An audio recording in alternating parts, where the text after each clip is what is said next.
Assalamualaikum warahmatullahi wabarakatuh. Bismillahirrahmanirrahim. Nahmaduka ya ghafuru ya syakuru. Mashalli wa sallim barik ala sayyidina maulana Muhammadin wa ala alihi wa sahbihi asma'in nama ba'du. Kula niki cerita ibadah sing ringan-ringan mawon. Tapi dadekne mlebu swarga. Terus kula badhe cerita siji mazhab Hasan Sadzili. Terus Hasan Sadzili niku tarekah sing dianut Gus Wafi. Kula beberapa kali dapat ijazah saking Mbah Mun, saking bapak kula. Di antaranipun nggih pesen teng Gus Wafi, sebagian lewat kula ziarah teng Baruzak Termas. Abdul Hasan Asy-Syadzili niku nate pas teng dalem ditamoni pemuda. Pemuda niku ngrutu. Di kampung kami banyak maksiat, di kampung kami banyak kesalahan. Niku sepundi? Jaga Abdul Hasan Asy-Syadzili niku ringan. Sing jelas mboten sragen. Contohnya buatan seragen, sajane nggih persis, tapi zaman niku dereng ngeten seragen. Kok tenggen kula kathah maksiat ngeten-ngeten. Jawabe Abdul Hasan Asy-Syadzili enteng ngoten. Man ahabba alla yu'sawaha fi ardi alla yu'sawahu fi ardi faqad ahabba alla tadhara maghfiratu wa alla tadhara syafa'atuhu sallallahu alaihi wasallam. Dadi wong bayangno donya ora ana salah iku padha karo ora kepengin roh ghafure Allah Subhanahu wa ta'ala. Mengenai mazhab Sadzili paling bandel, ngurusi wong bandel paling bandel ya mazhab Sadzili. Yang kiai Sadzili ya itu umatnya macam-macam. Mengenai teng Indonesia itu kok penak, sing keturunan putih seneng Nabi, sing ireng ge seneng Nabi, sing ra keturunan ge seneng Nabi. Mengenai setan itu bingung. Yang kone sing seneng Nabi keturunan putih tok, sing seneng keturunan ireng ya seneng Nabi, sing ra keturunan yo seneng Nabi, sing lakenan yo seneng Nabi. Jadi kelompok itu kathah. Ini penting kalau aturakan mergi madhab Sadzili ini ku pancen dados pembanding madhab Sayyid Abdul Al-Haddad. Madhab Abdul Hasan Asy-Syadzili ini yang paling masyhur diriwayataken dening Shahibul Hikam. Mergi Ibnu Athaillah As-Sakandari muridé Abdul Abbas Al-Mursi, Abdul Abbas Al-Mursi muridé Abdul Hasan sinten Asy-Syadzili. Niku madhab ingkang bener-bener jadi pembanding. Mergi teng bab husnudzon niku beliau itu pakar. Orang itu bisa yarjuwa hawal yaumil akhir. Orang itu bener-bener dibikin nyaman mbek Allah mbek Rasul. Misalnya ngeten, sampean sowan Allah iku kudu arep-arep disangoni. Kena arep disangoni berarti nganggep Allah iku medhit. Mulane tomak niku penting. Tapi mbek pangeran aja mbek wong, tapi mbek pangeran mbek. Dados limangka nayar juwa hawal yaumal akhir. Riyen niku zaman kula alit. Niku anggere ana santri lunga iku sanggu sak umbalan. Mergo yakin kiai iku nyangoni. Lho diyakini nyangoni iku keren, berarti diyakini lomo.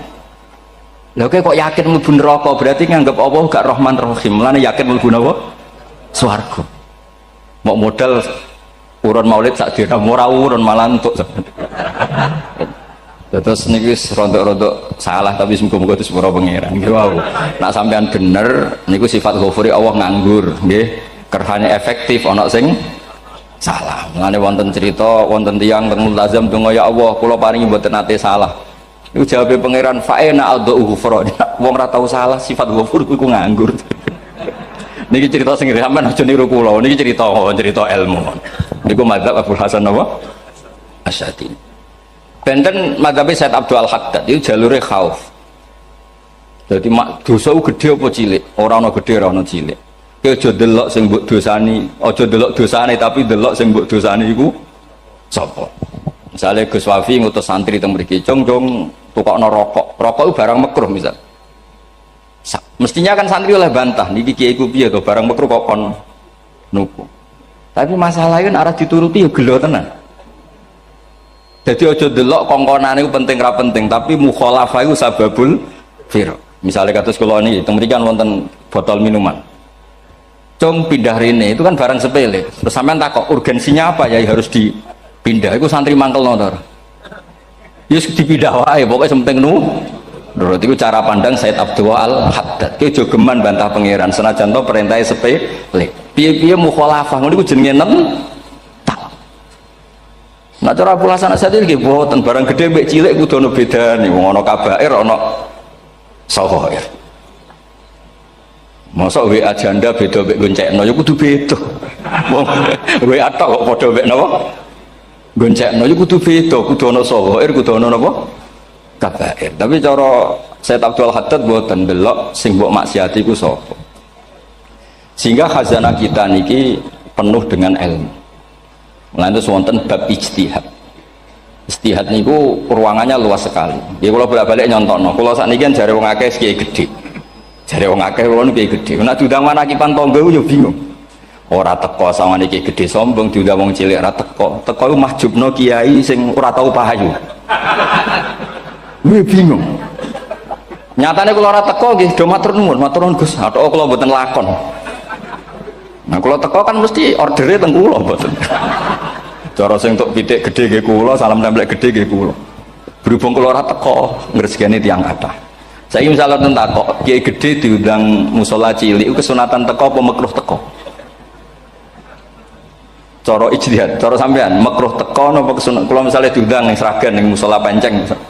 Kula niku sunat teko napa haram teko? Haram ya bener lagi haram ya. Setuju haram. Mergo mahjubno ya, haram setuju terus. Itu ijtihad. Ijtihad itu ranahnya itu karena nggak bisa ditebak. Ijtihad itu nggak bisa ditebak. Kalau ada cerita kata tentang ijtihad, niki betapa umat Rasulullah umat sing bejo, pilihan-pilihan ijtihadnya dibenarkan. Masyhur tenggene cerita Bani Quraidah. Nabi ngendikan engkau kue jogeman sholat asar kecuali sampai neng kampung Bani Quraidah. Ternyata kurang 2 kilo atau 3 kilo matahari itu mau terbenam. Sebagian sahabat sholat sebelum sampai Bani Quraidah karena takut sampai Bani Quraidah sudah kodok nopo asar. Sebagian tetap sholat di Bani Quraidah meskipun sudah kodok asar. Ketika lapor Nabi semuanya dibenarkan. Semenjak itu ada pintu sing darani pintu nopo ijtihad. Mengenai gua bolak-balik cerita, wonten kiayu nak tangkok, cung kowe ngaji mek sapa, ngaji kalian tiang niki. Kiaimu tau nangis mboten, lereni ngaji mek kiai ra iso nangis, berarti atine atos. Nak Abdul Hasan Asadili takok, cung kowe ngaji mek kiai sapa, kiai fulan. Tau guyu mboten nate, lereni kiai ra iso syukur mbok jeni. Kiai ra iso syukur kok mbok jeni. Karena itu masalah ijtihad. Nggih masalah napa? Ijtihad. Ijtihad itu polanya enggak jelas. Wonten kiai ora gelem mulang wedok nggih kathah, alasane wedi fitnah. Membanjeni iman pas-pasan wae nembe wong ayu ya bingung. Tapi nak diwalik, nak kiai ora gelem mulang wong wedok terus sing mulang wong fasik, aliran sesat iku ya repot. Kowe ngrasa paling gak sesat. Ya sudah seperti itu masalah-masalah apa? Ijtihad. Nah, kalau tak cerita saat ini balik cerita tentang Burda. Burda nu nak ngelem Kanjeng Nabi. Niku pancen dielmoni tenan. Kalau niku Burda berjanji tiba niku setengah hafal. Pancen riyen mbah kula buyut-buyut kula niku pesene ken hafal tiba, hafal berjanji, hafal Burda. Nggih mboten ngengken ngapal loh, tapi karena sering baca akhirnya hafal. Kalau beri beberapa contoh, ngelem niku nak mboten dielmoni itu kualitasnya ada bagus. Tapi kalau dielmoni itu kualitasnya bagus. Kalau beri contoh begini. Saya itu kalau pidato atau khutbah atau ngaji, apalah terserah istilah jenengan atau ceramah. Biasanya kalau seneng istilah ngaji, itu mesti ikuti sing gampang mawon. Wa ala alihi wa sahbihi ajmain. Ajmain itu kalimatun fariqah bainana wa bainasyiah. Fa innana nukrimu jami'as sahabat. Ajmain itu kalimatun fariqah, kalimat pembeda. Kita ahli sunnah wal jamaah akramu jami'as sahabat. Ada kelompok sing akramu sahabian wa ahanu sahabian akhir. Sehingga ajmain itu harus kita baca. Itu karena itu kalimatun fariqah, kalimat pembeda. Kata-katanya hanya ajmain.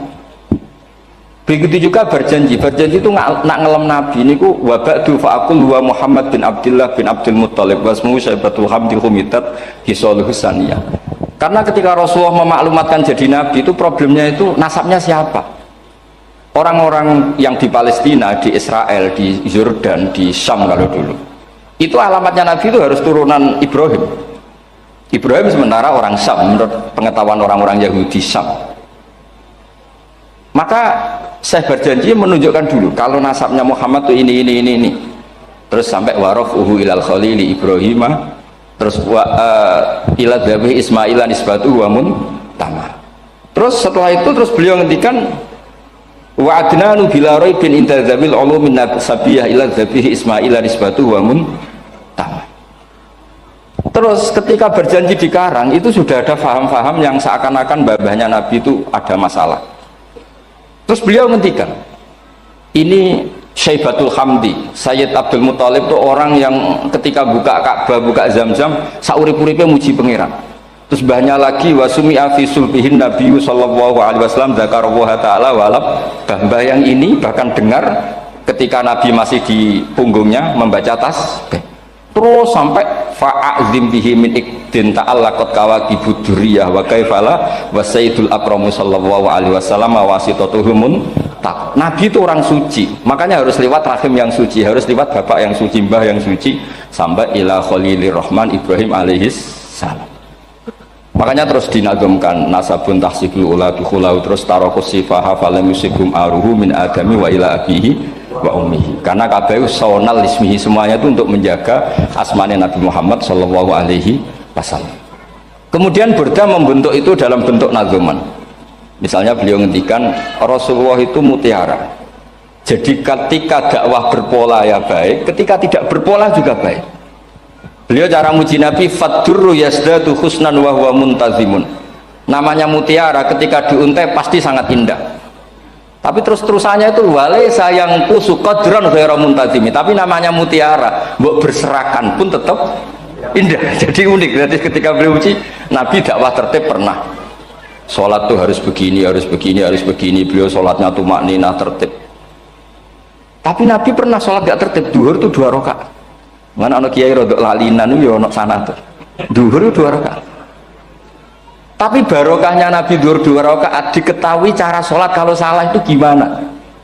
Umpama Nabi sholatnya bener terus, itu akan kesulitan kita solusinya ketika ngalamin apa? Kesalahan.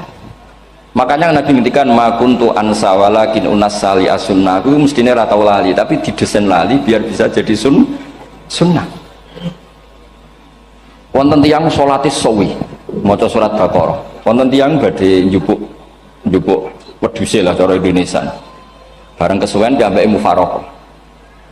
Walhasil Mu'ad matur Nabi, ini munafik di tengah-tengah sholat kok mufaraqah. Si penggembala unta ini juga ngeklaim, ya Rasulullah imam kita tidak benar, sholatnya kesuwen.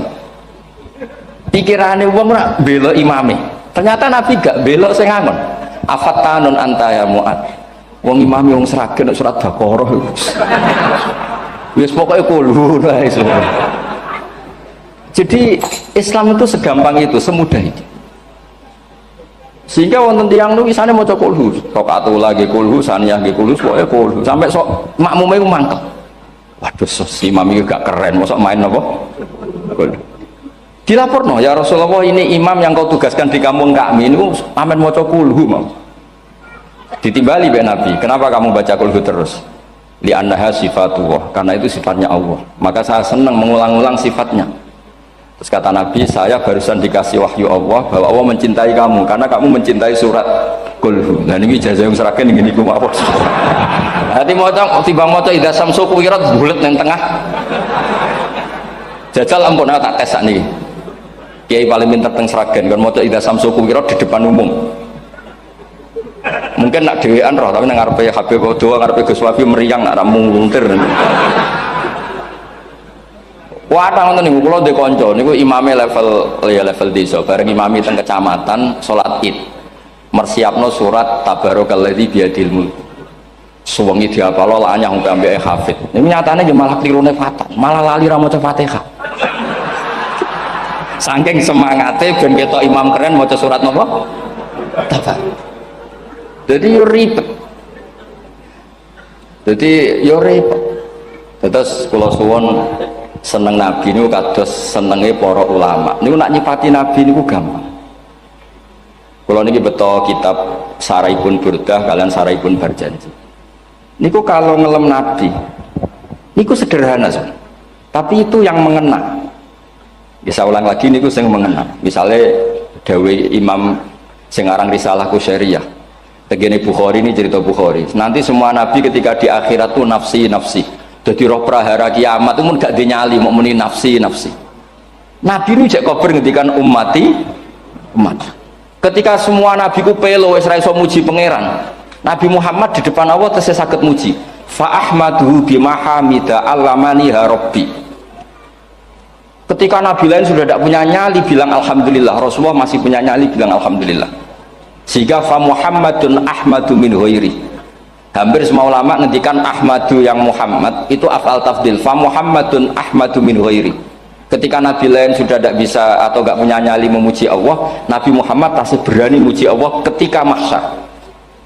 Karena logikanya begini, kira-kira pikirannya nabi-nabi itu wis kiamat, berarti amal harus ditutup lah, buku wis tutup. Tapi tak pikirannya Nabi Muhammad boten ngoten. Allah itu tidak diganggu oleh apapun, tidak kena atau tunduk sama konstitusi apapun. Sampean ra iso ketemu Allah nih pun akhirat, jangan pun boleh macam-macam nih, mau tutup buku betul sakit. Rahmatnya Allah tidak bisa dibatasi oleh akhirat.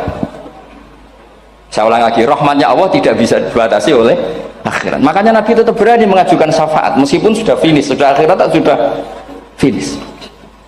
Juga Nabi muji-muji Allah, akhirnya Allah ngendikan ya Muhammad irfa' ra'sak wasal tu'tah wasfa'tu syafa'. Sudah Muhammad, kamu minta apa tak kasih. Saatnya beliau minta hak nopo syafaat, disebut maqamam mahmud.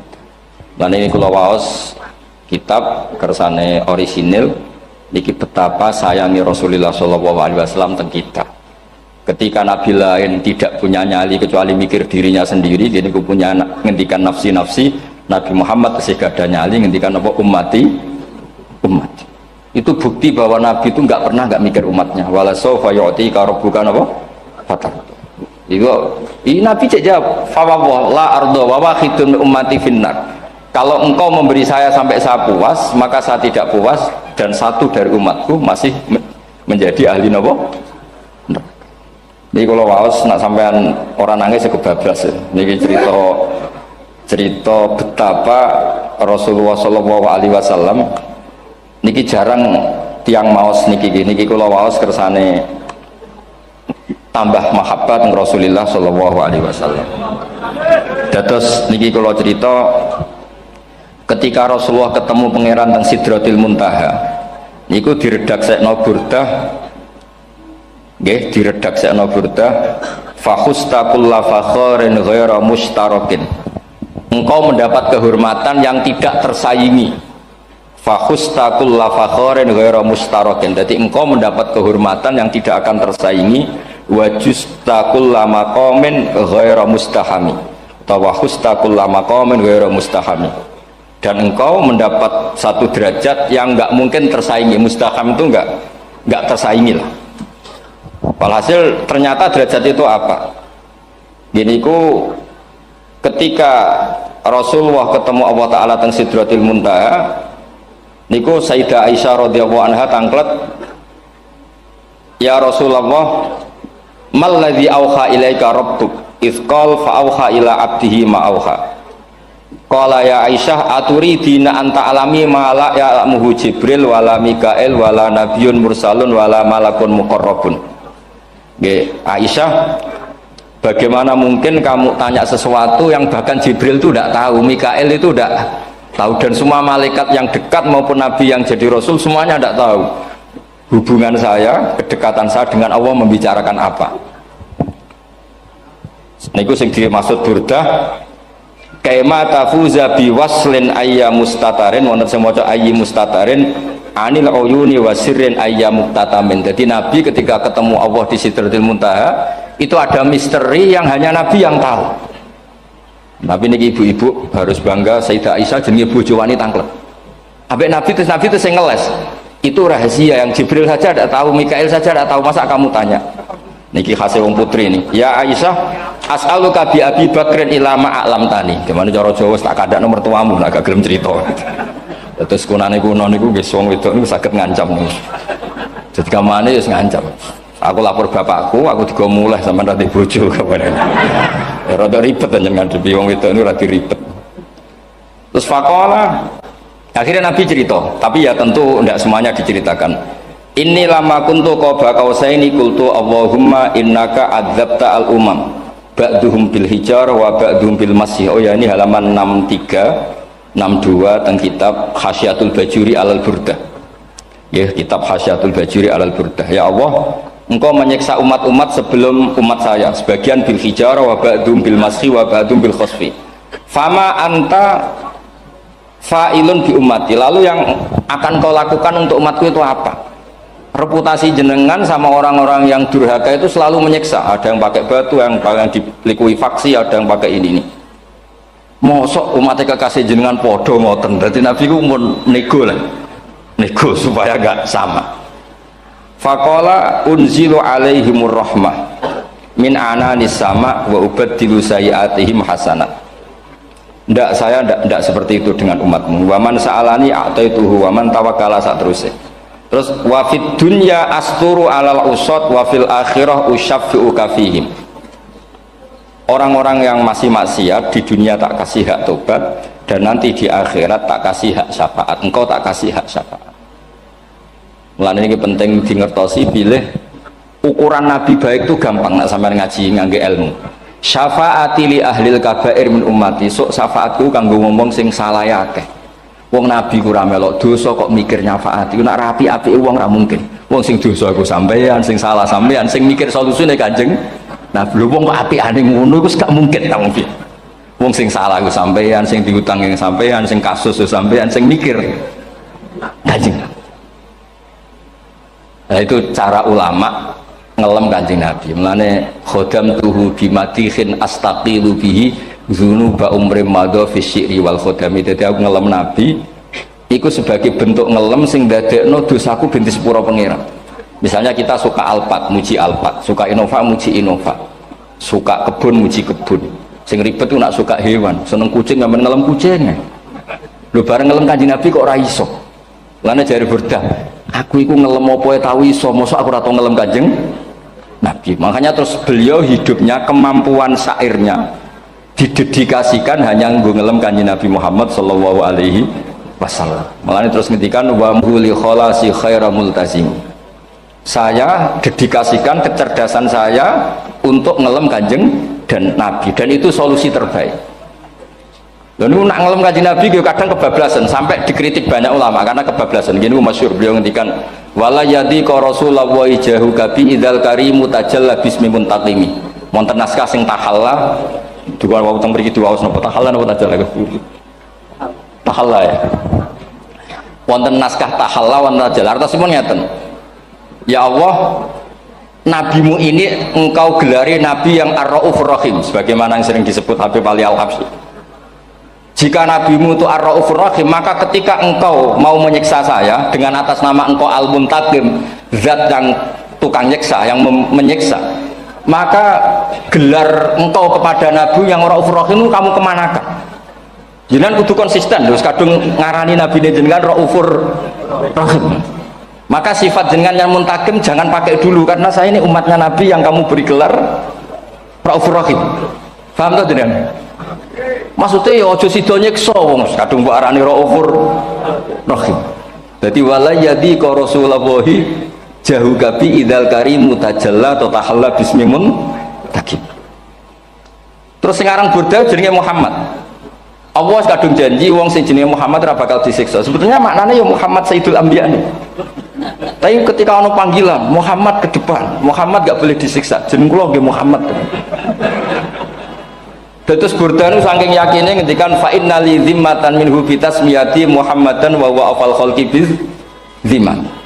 Gusti jenengan kudu eling nami kula niku Muhammad. Wong sing jenenge Muhammad itu ora oleh disiksa. Padahal maksudnya ora oleh disiksa kan kanjeng Nabi Muhammad, tapi piyambake namine Muhammad. Terus ngendikan malih in ati dzamban fama ahdi bimun taqidi minan nabi wala habli bimun sorim. Gusti kula pun iman mbek jenengan. Iman itu nilainya tertinggi. Jenenge iman nilai tertinggi, maka iman nggak bisa dibatalkan hanya karena saya salah. Berarti pangeran kok diruwayu dipeksa kudu ngakoni nek dene umat Rasulullah sallallahu alaihi wasallam, dan in ati lamun nekani ingsun dzamban ing dosa fama ahdi bimuntaqidin, maka perjanjian saya dengan engkau tidak boleh dibatalkan. Itu termasuk hebatnya umat Rasulullah sallallahu alaihi wasallam. apapun salahnya niku tetap diakoni umat Rasulullah sallallahu alaihi wasallam. Mergo termasuk kelebihan Nabi itu gak ada hak napa syafaat. Nggih eling-eling termasuk kelebihan Nabi itu gak ada hak napa syafaat. Meskipun kita tetap khawatir jenenge dosa ge istighfar, tapi aja dadi putus asa mergo napa in anti dzamban fama ahdi bimuntaqidi minan nabiyyi wala habli bimun sorim. Terus niku cerita-cerita madhe ulama teng Rasulullah sallallahu alaihi wasallam. Mereka milih kata-kata sing wong apik eling terus. Nggih eling terus. Wau kados wau fadurru yasdadu husnan wa huwa muntazimu wa laysa yanqusu qadran ghairumun. Jadi dulu tuh pernah ada faham-faham sing cara zahiri hadis iku abai nabi itu seperti ini cara zahiri hadis. Tapi ahli sunnah wal jamaah terus di pendapat bapak nabi ku min ahlil jannah. Mergo apa? Wa kaifala wa sayyidul akramu sallallahu alaihi wasallam wasitatul muntaqah. Nabi itu orang suci, pasti lewat rahim-rahim yang suci. Minal aslabi thahira ilal arhamiz zakiyatil fakhira. Itu logika yang dibangun. Sehingga terus mantep baru kayak wau mau sedibak mau berjanji kiyakan wong Islam an-nabi min abihi wa ila jaddi sampai Adam niku kabeh tarokus sifaha falam yusibhum aruhu min adami wa ila abihi wa ummi. Begitu juga masalah iman. Soal misalnya ada pertanyaan ilmiah, lalu Ibrahim gimana? Karena nanya Azar itu kafir. Zaman ada Nur Rasulullah sallallahu alaihi wasallam, Azar belum kafir. Setelah intikal ke Ibrahim baru Azar kafir. Atau ada yang menjawab istilah abun di situ itu majaz. Sebetulnya Azar bukan bapak kandung tapi apa? Paman. Selalu ada jawaban ilmiah dari ulama-ulama ahli sunnah wal jamaah. Tapi kalau pesen teng jenengan sementing niku mau berjanji napa bodan itu ada 1-2 bait yang jenengan tahu maknanya. Sehingga nanti kualitas mahabbah kita, kualitas kecintaan kita pada Rasulullah sallallahu alaihi wasallam niku tambah. Misalnya ngeten kula kan nekuni tafsir ya. Ada ayat rubama yawaddul ladzina kafaru law kanu muslimin. Niku hampir semua mufassir konsensus sepakat jengben nak wong Islam mlebu neraka. Niku sampean kudu donga nak mlebu neraka muga-muga jejer wong kafir sing kecangkeman. Niku dinyek. Jarene iman nekani mau oleh jutene neraka padha wae aku. Apa meneh misalnya sampean hafal Quran jejer wong sing hafal jare kapit kok ora mlebu napa neraka. Kudu ana sing ngenyek. Mergo Allah nu tersinggung sakwise ana wong sing napa ngenyek. Akhirnya Allah tersinggung. Niku sing diceritakno tiba. Wa izzati wa jalali la ja'altu man akhlasa li bisyahadati kaman kadzdzaba bi. Adkhiluhumul jannata bi rahmati. Ora iso wong dekne tauhid apapun salahe mung dekne ndek tauhid ora ngarah dadi ahli neraka selawase kaya wong kafir. La ja'altu ora bakal gawe sapa ingsun man akhlasa li bisyahadah orang yang tauhidnya benar kamang kadzdzaba bi sebagaimana orang yang tidak bertauhid sama saya. Adkhiluhumul jannata bi rahmat. Padahal Allah dilapuri malaikat, malaikatnya kira diprovokatif. Malaikatnya lapure wajadnahum asrafu ala anfusihim wa wajadna amalahum minadz-dzunubi ka'amsalil jibal. Jare pangeran wis timbang seputi Gusti manane salah tok. Reputasine salah tok. Zira annahum yasyaduna alla ilaha illallah wa anna muhammadar. Niku jawabe pangeran wa izzati wa jalali la ja'altu man akhlasoli kaman kadzdzaba bi adkhiluhumul jannata bi rahmati. Nah, lafat-lafat seperti ini kita akan punya harapan ketika ndelok umat sing carane iman tesih blepotan, carane sholat cek blepotan, carane zakat cek blepotan. Kita selalu punya harapan barokahnya iman, barokahnya mahabbah ning Rasulullah sallallahu alaihi wasallam, mereka tambah hari tambah baik. Jangan beragama yang tidak punya harapan, karena agama ini bagi yang punya harapan. Dimangka yarju wal yaumal akhir, bukan yang tidak punya harapan. Mengkaji Nabi sekaruan Nabi orang terbaik dilarani wong Taif, disiksa wong Mekah. Niku malaikat usul kula siksane ya Rasulullah karena mereka menghina kekasih Allah. Mereka ada iman. Nabi masih punya harapan. Mungkin mereka ada iman. Tapi asallah ayyukhrija bal arju ayyukhrijawah min aslabihim may ya'budu wa la yusyriku bihi syai'an. Anak bapak orang iman, aku cek di harapan anak putune iman. Dan sedekah Rasulullah sallallahu alaihi wasallam. Sakniki kata bapak era poso, anaknya melok TPQ, bareng poso juk gendong, akhirnya bapak izin melok poso.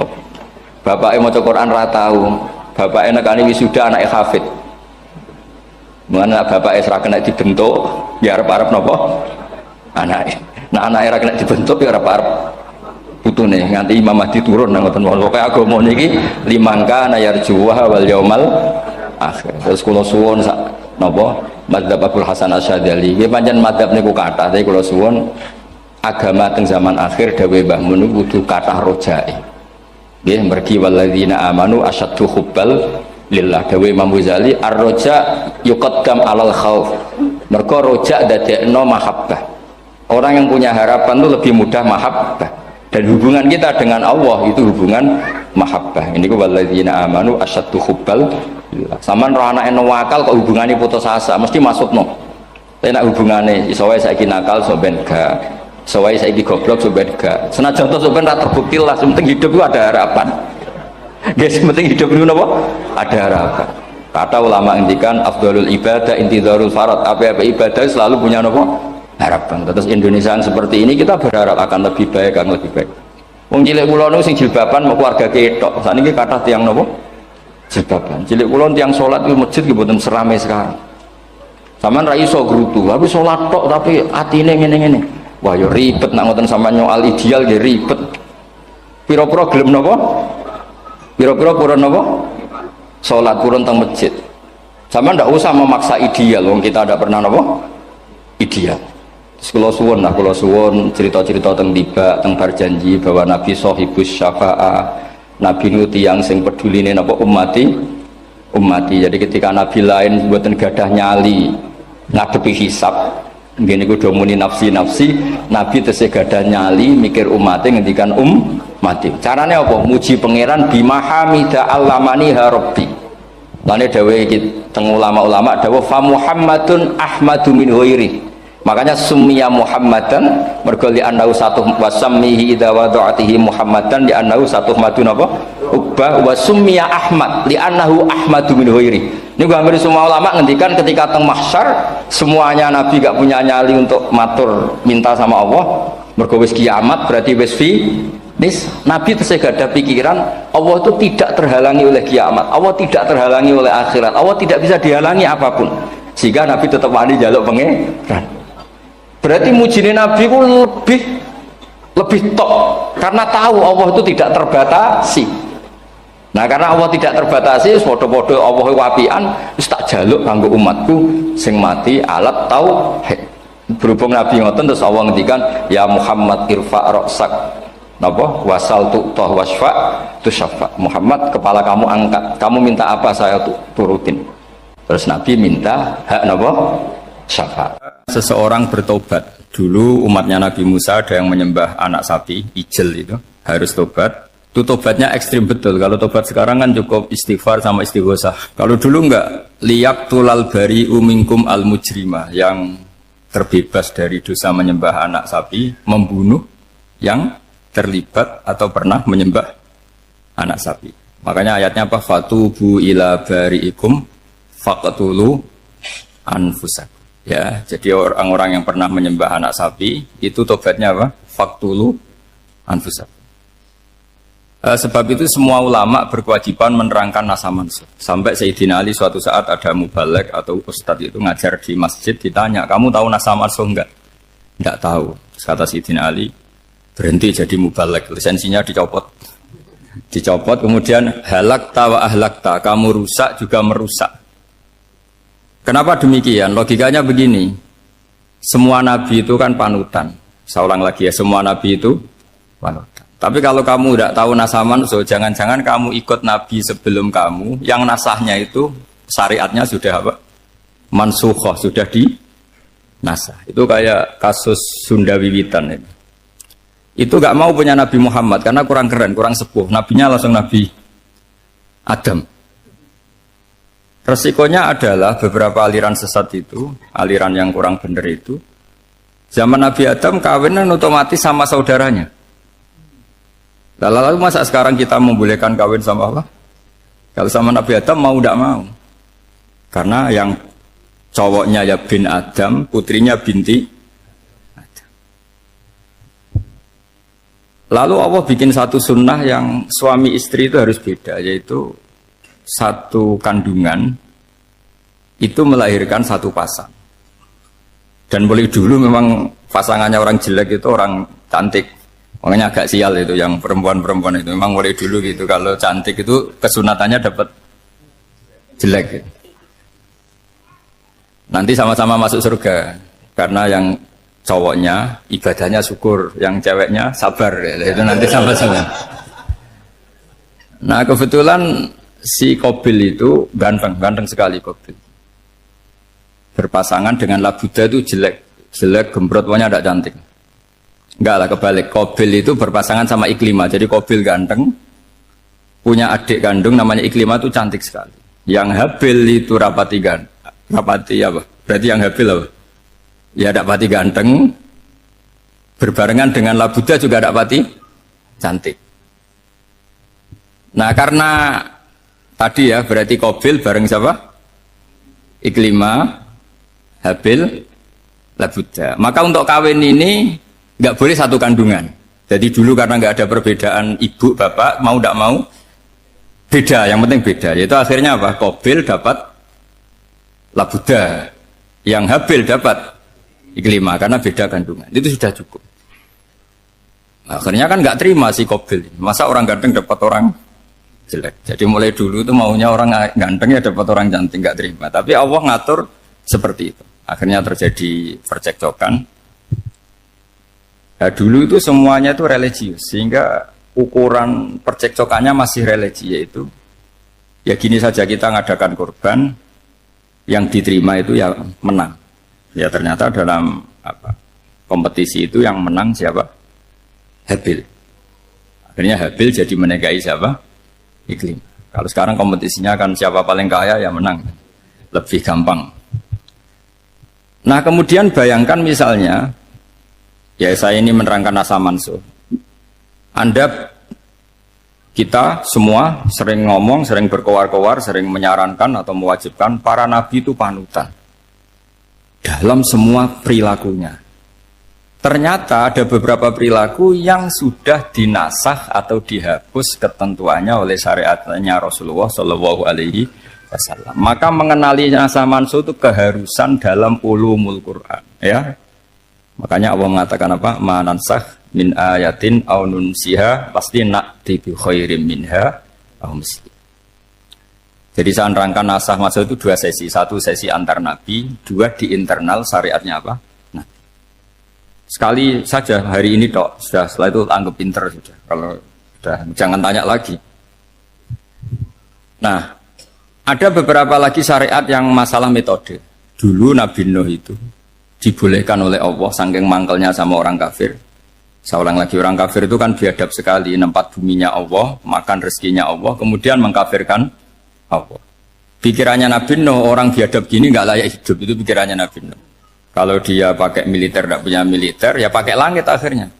Pakai kekuatan langit, beliau berdoa, Rabbi la tazar alal ardi minal kafirina dayyar. Innaka intazarhum yudillu ibadaka wa la yalidu illa fajirong kafar. Ya Allah, mereka ini orang-orang kafir. Padahal pakai bumi engkau, pakai rezeki engkau. Matikan semua saja. Jangan sisakan satu pun. Karena kalau masih sisa, nanti anak turunnya ya gitu. Gennya gendo ya pasti melahirkan gendo. Gen, wa la yalidu illa fajirong kafar. Kalau kamu sisakan pasti melahirkan generasi gendo lagi, kafir lagi. Dituruti sama Allah. Kecuali orang 80 yang ikut Nabi Nuh. Nah orang 80 yang ikut Nabi Nuh ini selamat karena iman. Maka generasi yang sekarang ini termasuk saya semua ini, semuanya turunan orang iman. Maka kita ini punya dua status. Satu, Allah kadang manggil kita ya Bani Adam, karena faktanya kita turunan Nabi apa? Adam. Panggilan kedua adalah Zurriyataman Hamalna Ma'nu. Orang-orang sekarang itu pasti turunan orang yang ikut perahunya Nabi Nuh. Jadi nasab kita ini sudah steril. Sudah tidak ada nasab lewat kafir. Karena yang kafir sudah habis. Semua orang sekarang itu turunan Nabi Nuh. Yaitu disebut apa? Dzurriyyataman Hamal Nama. Yaitu sekitar orang 80. Nah, oleh Allah Subhanahu wa Ta'ala syariat seperti ini pernah dituruti. Yaitu akhirnya mereka mati semua. Kecuali orang 80 yang mukmin. Tapi uniknya Allah apa? Era Rasulullah SAW, Nabi kita Nabi Muhammad itu diutus rahmatan lil alamin. Ketika Nabi didustakan, diusir, disakiti, malaikat gunung, beberapa malaikat sing ahli adab spesial eksekutor lah kira-kira gitu. Muhammad, kamu bilang saja ke saya, kalau kamu ingin orang-orang Mekah Abu Jahal CS, saya hancurkan. Tapi apa kata Nabi? Saya berharap kalau mereka belum iman, anak cucunya iman. Karena bagaimanapun sperma ya atau calon bayi atau calon keturunan itu kan ada fi aslabir rijal atau fi zuhurir rijal. Jadi kalau dalam ilmu agama itu gen manusia itu disimpan di zuhurir rijal di punggung lelaki. Nanti dipindah ke arhamin nisa. Logikanya gini. Ini dengerin ya. Logikanya gini, misalnya Abu Jahal itu di situ ada orang namanya Ikrimah, itu anaknya Abu Jahal, itu orang mukmin. Akhirnya ya jadi orang alim. Abu Lahab itu di rahimnya di punggungnya ada perempuan namanya Darroh, akhirnya juga orang mukminah. Saya berikan contoh. Khalid bin Walid itu anaknya Walid. Walid itu musuh besarnya Rasulullah, tapi di punggungnya ada orang bernama Khalid.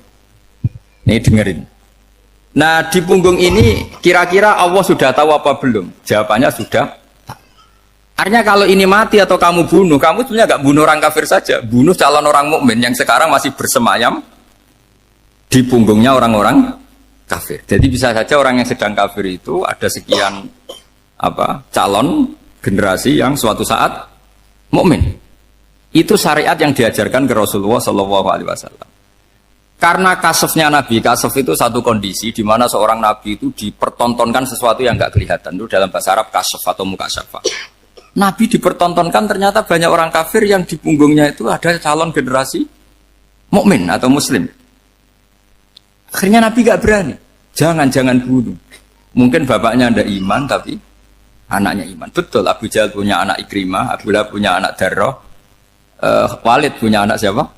Walid. Itu mirip seperti kita, bapak era sholat, anak ETPK sholat, akhirnya bapaknya katut sholat. Banyak nggak di Indonesia, bapaknya tidak bisa baca Quran, anaknya hafid.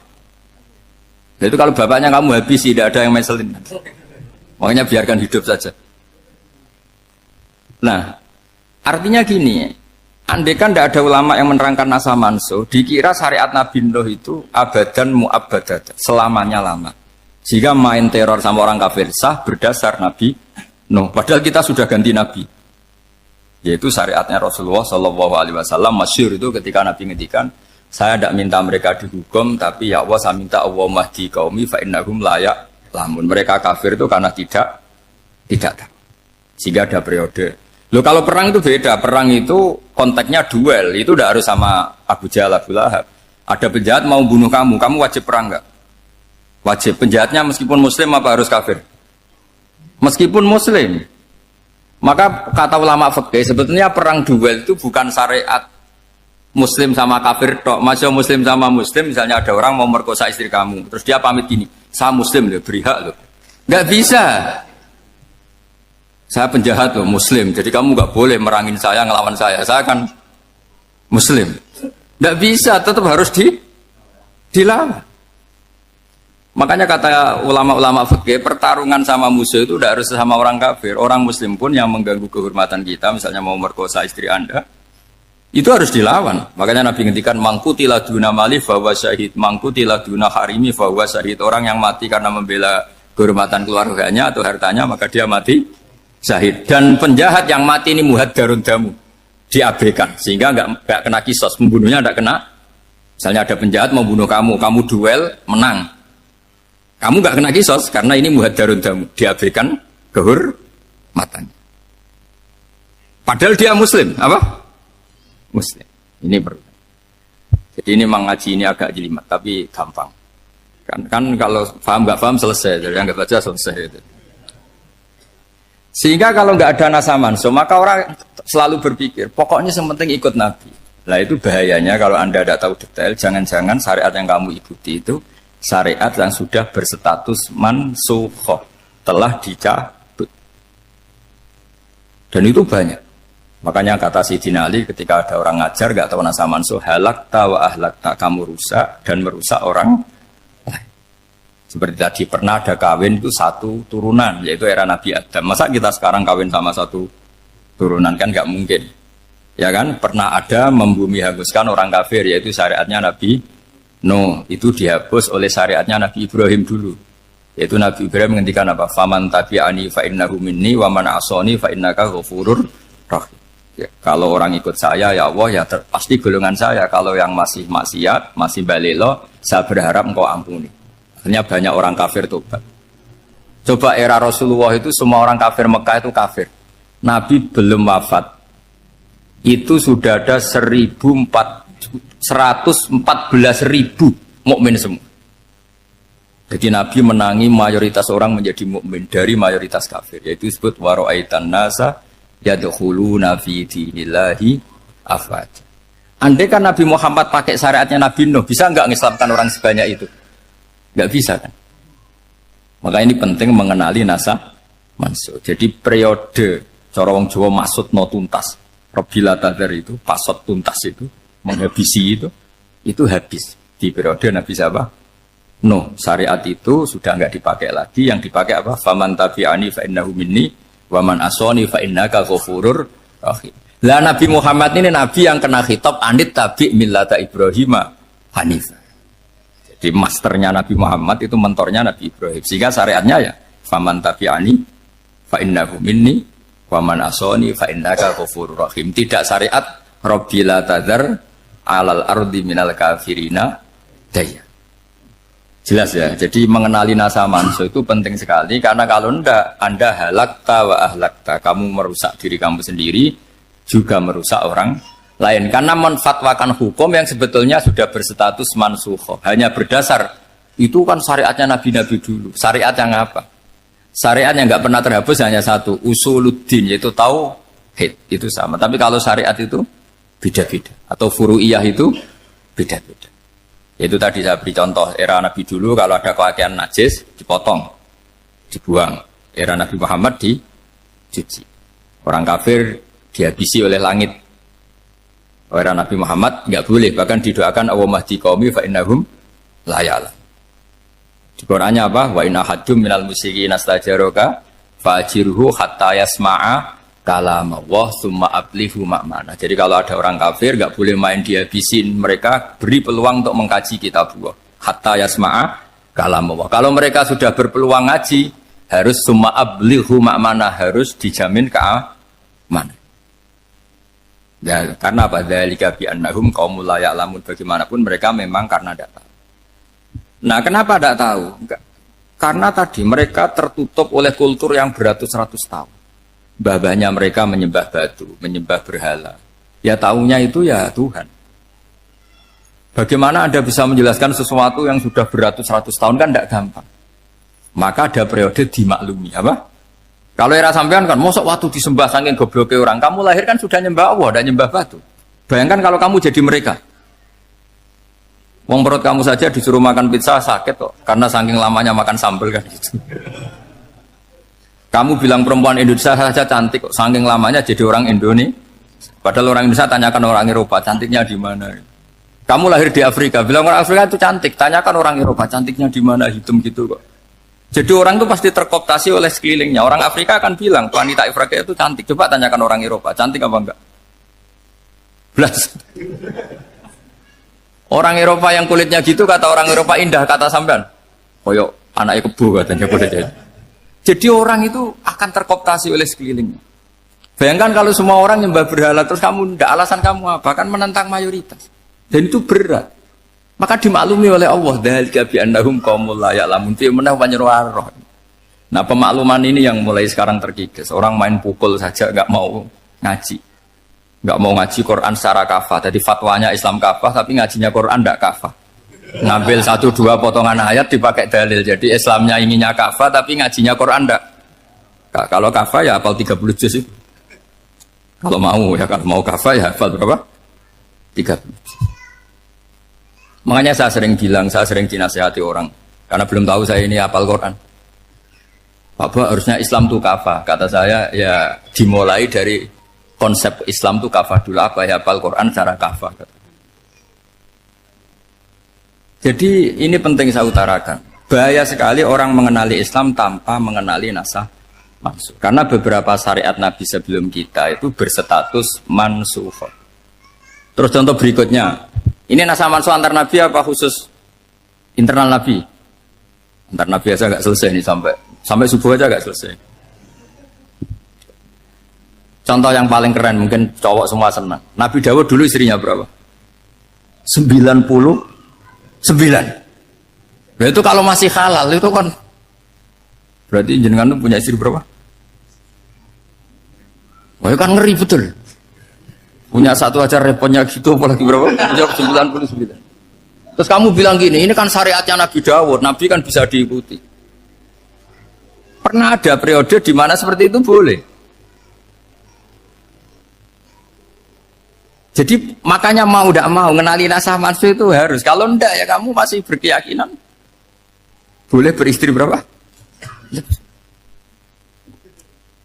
Nah ini penting saya utarakan. Makanya Sayyidina Ali itu kalau ngetes calon mubaligh, kira-kira kalau Kemenak dulu inginnya apa? Sertifikasi apa? Mubaligh. Itu tanyanya gitu. Ta'rifun an-nassa wal mansukh, kamu apa tahu nasah mansukh? La. Jawabnya Sayyidina Ali, halak tahu, kamu orang yang rusak. Karena tadi takutnya ada syariat yang sudah mansukh dipakai. Itu tadi misalnya kita ini tidak umatnya Nabi Nuh, tapi pakai syariat Robbila tadar alal ardi minal kafirina. Terus ketiga begini, misteri manusia itu. Dan ini kita tidak pernah tahu sampai kiamat, tapi ini ilmu harus kita diskusikan. Misalnya saya ini namanya Bahauddin. Saya sekarang hidup sampai 2019 sekarang. Kan hanya Allah yang tahu berapa turunan saya sampai kiamat dan statusnya kayak apa. Donald Trump juga gitu. Donald Trump itu sekarang kafir, tapi kita tidak pernah tahu nanti turunan keberapa ada yang Muslim. Lah turunan yang calon Muslim ini diletakkan di mana kita tidak tahu. Yang jelas kalau kamu bunuh itu katut itu. Artinya gini, logika membiarkan orang kafir itu ya ada logikanya gitu. Logika membunuh karena mereka mau membunuh kita ya ada logika fikihnya, karena kalau kita ada membunuh dibunuh. Makanya semuanya hukum ini terus bergantung al-hukmu yaduru ma'ilatihi wujudan wad. Di sini terus dipertemukan. Makanya semua nabi itu kalau yang namanya membunuh pasti pas perang saja, karena ini kondisi yang memang pilihannya hanya dua, kalau nggak dibunuh ya membunuh. Ada duel lah ternyata. Maka ini butuh kajian fikih dan orang nggak boleh subjektif dalam hal ini. Saya ulang lagi, tidak boleh subjektif. Karena tadi, orang yang kamu katakan sekarang misalnya Zaid, kamu itu bodoh sekali. Kenapa bodoh? Nggak hafal Quran, nggak pernah kuliah, nggak pernah ngaji. Ternyata Zaid ini bersemayam calon anak yang alim alama hafal Quran. Namanya Umar, tapi masih jadi sperma. Suatu saat Zaid itu punya anak alim alama. Kan banyak orang nggak bisa baca Quran, punya anak hafid. Banyak nggak di Indonesia? Banyak nggak petani yang punya anak dekan? Petani punya anak dekan. Yang dekan punya anak naik kelas saja susahnya bukan main. Banyak kan? Nah ketika dibalik nanti ada dekan punya anak goblok, yang petani punya anak dekan, pinter mana? Kita tidak pernah tahu. Makanya ini kan ya sudah, kalau nggak pernah tahu ya bilang saja wallahu alam, kan selesai. Daripada keminter keliru kan ada wallahu alam. Makanya cerita favorit guru saya, Kiai Haji Maimun Zubair itu punya apa namanya Kiai Zubair. Itu cerita favoritnya itu ada santri namanya Soleh. Soleh itu alim alam. Orang Madura itu cara berpikir kan kalau kiai saja alim seperti itu, apalagi bapaknya. Pas bapaknya main ke pondok, santrinya ada ribuan. Bapaknya main ke pondok itu, sholat itu ya gak bener, gak sesuai sunnah Rasul lah kira-kira gitu. Sudah sholat itu gak bener, apa-apa gak bener. Masih ditakwil sama santri Madura karena orang Madura itu kultus. Mungkin khilaf itu satu khusus, pokoknya perlakuan khusus. Suatu saat saking bodohnya orang itu, kenceng tuh pinggir musola. Wah ini nggak bisa ditakwil lagi, akhirnya nggak bisa ditakwil tuh nggak. Wah ini sudah gak bener ini, gak bener. Singkat cerita santri tadi gak kuat matur ke kiainya, Pak Yai, jenengan sealim itu kok bapaknya segoblok itu. Kenapa? Ya, dia kenceng pinggir musola. Oh bapak saya itu pinter sekali. Kok bisa? Karena beliau yang memutuskan saya mondok sampai saya jadi alim alama seperti ini. Yang bodoh itu mbah saya. Bodoh itu mbah saya.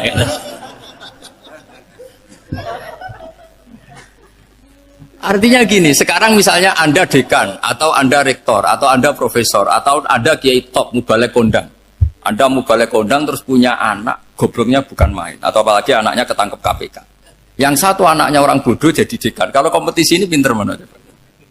Ada ahli metodologi, tapi anaknya itu terlibat narkoba.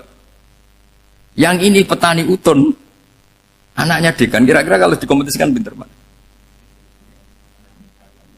Anaknya pinter petani tadi gitu. Yang ketika petani kamu vonis bodoh gitu. Tapi siapa tahu kalau ini menyimpan calon. Paham ya? Kita tidak pernah tahu. Makanya Quran selalu ngajari dalam ilmu sosial itu wa in adri la'allahu fitnatul lakum wa mata'un ila. Dalam ilmu sosial itu kita harus jawab tidak tahu. Karena mudah. Makanya saya tadi pagi ngaji di direktorat saya bilang, saya pernah diprotes orang, Gus kamu udah jelas 01 atau 02. Ya saya jawab gitu. Manusia itu makhluk yang paling nggak jelas. Gitu. Sekarang soleh, suatu saat bisa saja nggak soleh. Yang sedang nggak soleh, suatu saat soleh. Sesuatu yang mungkin rubah kok kamu fanatik itu gimana? Nalarnya itu gimana? Coba kita tahu dulu, Wahsy itu pembunuh Hamzah, akhirnya mati mukmin ya nggak? Padahal orang yang sangat dibenci Rasulullah karena membunuh Sayyid siapa? Hamzah. Sa'labah yang tukang itikaf di masjid, akhirnya su'ul. Kita tidak pernah. Nah kalau nggak pernah tahu ya tidak usah terlalu fanatik biasa saja. Kayak jenengan seneng saya itu ya saya tidak tahu sampai kapan ya. Saya seneng sampai kapan ya tidak tahu. Kayak suami istri. Pas nikah harmonis bulan madu sampai kapan bertanya. Yang jelas paling awet itu pasangan jelek itu pasti nggak awet. Makanya jadi guyonan. Pasangan itu jangan baik-baik gak awet. Kalau jelek itu awet. Ternyata maksudnya cantik sama ganteng. Itu suatu saat pasti jadi jelek. Yang jelek sama jelek pasti jelek terus. Makanya jadi guyonan. Kalau pasangan jelek itu awet katanya. Tapi kalau pasangan baik, ternyata baik wajahnya itu pasti gak awet. Suatu saat pasti jelek. Tapi yang jelek awet. Karena mulai dulu ya jelek sampai itu. Awet jeleknya maksudnya bukan. Ya jelas ya. Jadi saya mohon sekali ini ilmu. Sampai ndak urusan ini bukan urusan cocok tidak cocok tapi ilmu. Ilmu harus kita dengar bahwa syariatnya para nabi itu yang sifatnya furu'iyah, tidak usuliyah, tidak tauhid itu potensi rubah. Sehingga mengkaji nasah mansuh itu satu keharusan seorang ulama. Makanya setiap ada syariat nabi hal hadis syariah mu'abbadah amla, mansukha amla. Karena potensi itu tinggi. Kita tahu dulu semua nabi sholat menghadap apa? Baitul Maqdis. Era Rasulullah dipindah ke Ka'bah. Tapi kalau kamu katakan total Baitul Maqdis ya tidak juga. Nabi Ibrahim mulai dulu madhabnya ke Ka'bah. Tapi kalau Nabi Musa ke Baitul Maqdis. Terus kamu bilang ini 01, 02 ya memang syariat jadi sesuatu yang furu'iyah. Nah, kenapa ini furu'iyah? Jawabannya sederhana. Ketika seseorang menghadap Ka'bah itu menghadap batu apa menghadap Allah? Allah. Ketika menghadap Baitul Maqdis hakikatnya menghadap Allah apa menghadap Baitul Maqdis?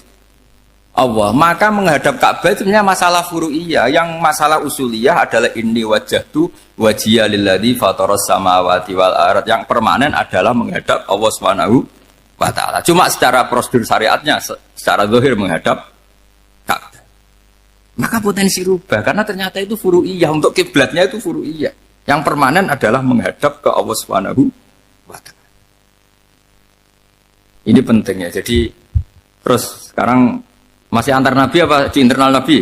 Ini sudah mau selesai waktunya. Sudah habis ini. Internal. Ini sudah selesai ini sudah pas. Mohon maaf ya. Oh. Jam ini sudah. Sampai mana tadi? Terusnya apa enggak? Sudah ya, sudah kayaknya sudah. Biar kelihatan cerdas. Sekali pertemuan sudah pinter gitu. Berapa? Setengah jam sudah pinter. Yang internal nabi apa antar nabi? Internal ya, sudah sekarang ke internal. Kalau internal lebih banyak lagi contohnya. Yang masyhur tentu masalah Baitul Maqdis. Dulu Rasulullah pernah sholat menghadap Baitul Maqdis 16 bulan. Berapa? 16 bulan. Gila 17. Pokoknya khilafnya hanya 16 dan 17. Kalau ada bilang 10 bulan berarti gak pernah ngaji. Khilafnya, karena khilafnya itu hanya 17 sama 16. Akhirnya sama Allah diminta, disuruh menghadap ke Ka'bah. Saya ulang lagi, itu tetap masalah antar nabi sebetulnya. Begini, Makom itu kalau dalam bahasa Arab bukan kuburan. Kalau di Indonesia kan makomnya Sunan Bonang itu kan kuburan. Kalau makom dalam bahasa Arab itu sesuatu yang pernah dipakai singgah itu namanya apa? Makom. Lalu Rasulullah itu pertama di Medina itu madhep Baitul Maqdis itu 16 bulan. Orang Yahudi senangnya bukan main. Sampai mereka bilang gini, Muhammad tuh gaya-gaya nantok punya agama baru. Tapi kiblatnya ikut kita. Baguslah anak itu katanya. Masih tahu diri katanya. Bagus katanya itu masih tahu diri. Jadi senangnya bukan main orang Yahudi. Karena kiblatnya Muhammad sama dengan mereka. Ya tentu mereka jangkar Muhammad, bukan Sayyidina Muhammad atau Rasul Muhammad karena mereka masih gak iman. Nabi itu ya agak tersiksa karena beliau secara gen turunan Nabi Ibrahim dan kiblatnya Ibrahim itu Ka'bah. Agak tersiksa tapi sami'na wa ata'na tetap madhab ke Baitul Maqdis berapa? 16 bulan. Suatu saat Nabi Muhammad itu disuruh madhab Ka'bah. Ini dengerin. Akhirnya madhab ke Ka'bah. Apa yang terjadi? Orang Yahudi komentar gini, Muhammad itu gimana? Dia di perantauan, rindu sama keluarganya. Terus rindunya itu diaplikasikan jadi perilaku agama. Jadi dia madhab Ka'bah dianggap kangen. Kayak saya kan orang Rembang. Rembang itu apanya Jogja? Timurnya apa? Nggak, Jakarta itu mana Jakarta itu? Barat sana ya? Ibaratnya saya orang Jakarta, terus merantau di Jogja. Dulu kiblatnya itu menghadap ke timur, terus ketika madhab ke barat, kata sampean, wah itu padunya kangen apa? Keluarga. Juga kurang ajar orang Yahudi. Jadi orang Yahudi itu memang paling pinter bully. Makanya kalau sampean tukang bully itu ya agak-agak ya enggak. Saya tidak ngomong agak ya pokoknya agak-agak itu. Ya. Pinter bully orang Yahudi. Makanya enggak ada orang debat sepinter orang Yahudi. Yang bisa ngalahkan hanya Tuhan itu. Orang Yahudi yang bisa ngalahkan hanya Tuhan. Lalu Sayyidina Ali tak orang paling terkenal cerdas. Itu kalau sama orang Yahudi itu pusing. Karena ya apa logikanya itu? Saya beri sekian contoh. Ada orang Yahudi tanya gini, Muhammad, kalau kambing mati itu yang bunuh siapa? Ya Allah, mati langsung itu. Agama kamu itu aneh, Mak. Yang langsung sentuhan Allah haram, tapi yang lewat tangan-tangan jahil manusia malah halal. Harusnya itu yang halal, kan orisinil langsung Allah yang bunuh. Jadi utaknya itu aneh, dari cara berpikir itu aneh.